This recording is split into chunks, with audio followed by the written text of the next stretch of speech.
Welcome to another tech story by TechArc. For generations, buying a car in India was all about the engine, the mileage, the CC. But today, it's all about the software. We're here to break down the massive tech revolution that is completely reshaping the Indian passenger vehicle market and what it means for the car makers and, of course, for you. For as long as we can remember, the conversation around cars has been dominated by things like horsepower and cubic capacity. But in 2025, that entire conversation changed. The real reason to buy one car over another, the main driver for competition, it's not the mechanical stuff anymore. It's the whole technology experience that a car delivers. So, how did this massive shift even happen? Well, that's what we're going to dive into. We'll start by exploring this new auto battlefield. Then, we'll see how tech is redefining performance and forcing new safety standards. After that, we'll look at how the car is turning into a gadget on wheels. We'll take a peek at what's coming in 2026. And finally, we'll talk about the single biggest factor that's going to decide who wins this race. Right? So if the old benchmarks like engine size are kind of becoming obsolete, how do we even measure this new tech landscape? We need a new standard, a new way of looking at things. And that's really where our story begins. To make sense of all this, we developed something called the TechArc Auto Tech Score. Think of it as a new way to rate cars that looks beyond the mechanics and measures the technology that you, the consumer, actually experience. It breaks everything down into three really important pillars: performance, safety, and connectivity.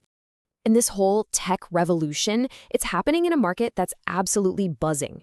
In 2025, the Indian auto industry showed amazing resilience, hitting a record volume of 4.5 million cars sold.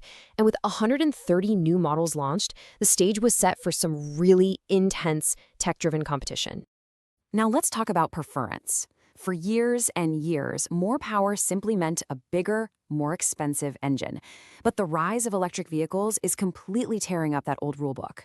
We're seeing this huge split between traditional petrol and diesel cars and their new electric counterparts.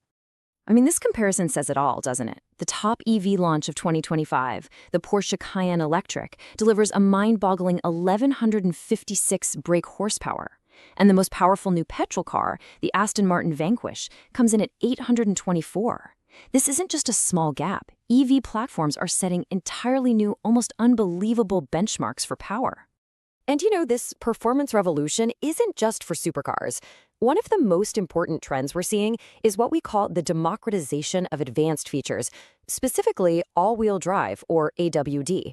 This was once a feature only for very high-end, expensive cars, but now, thanks to EV technology, it's becoming accessible to the mass market.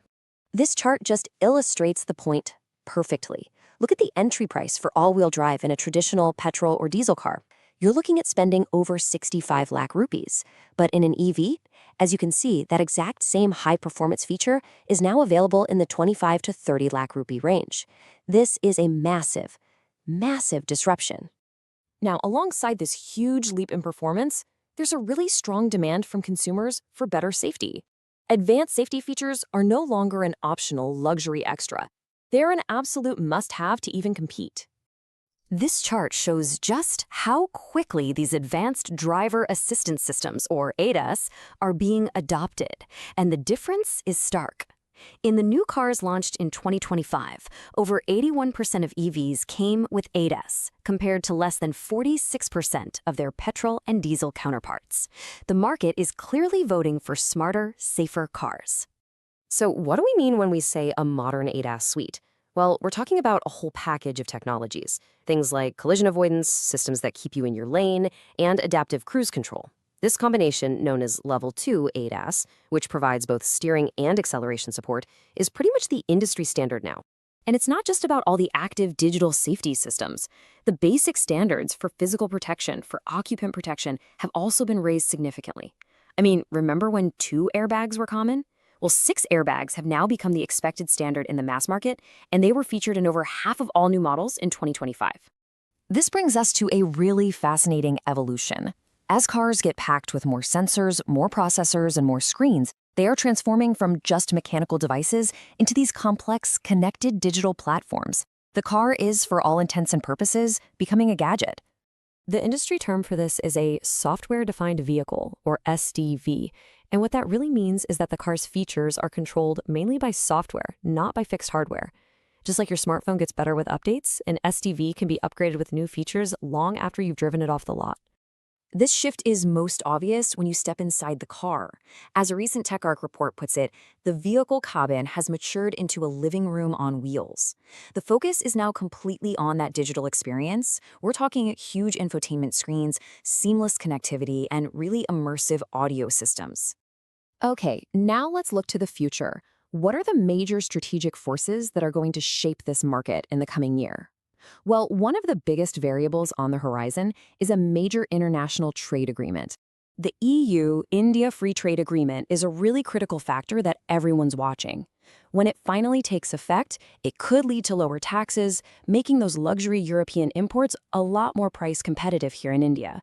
And naturally, this is forcing domestic and other international manufacturers to plan their countermoves. So, the big strategic question is this. How will the domestic giants like Tata and Mahindra, along with other non-European players, respond? They know this change is coming, and you can bet they are expected to act first. And we expect to see a three-part preemptive strike. First, you'll see some really aggressive discounting during the 2026 festive season. Second, a wave of brand new tech-heavy car launches. And third, a real concerted effort to lock in brand loyalty before that competitive landscape shifts. This brings us to our conclusion, and it really reinforces the central theme of this entire analysis. In this new era, what truly defines a successful car has been fundamentally transformed. So the crucial takeaway is this. The technology payload is now the ultimate factor that decides market share. Success is no longer just about the engine or the design. It's about a manufacturer's ability to seamlessly integrate a superior package of performance, safety, and connectivity technology. And that leaves us with a final question for you to think about. When you imagine your next car, what will matter more, horsepower or processing power? The answer to that question will define the future of the Indian auto industry. Thanks for watching.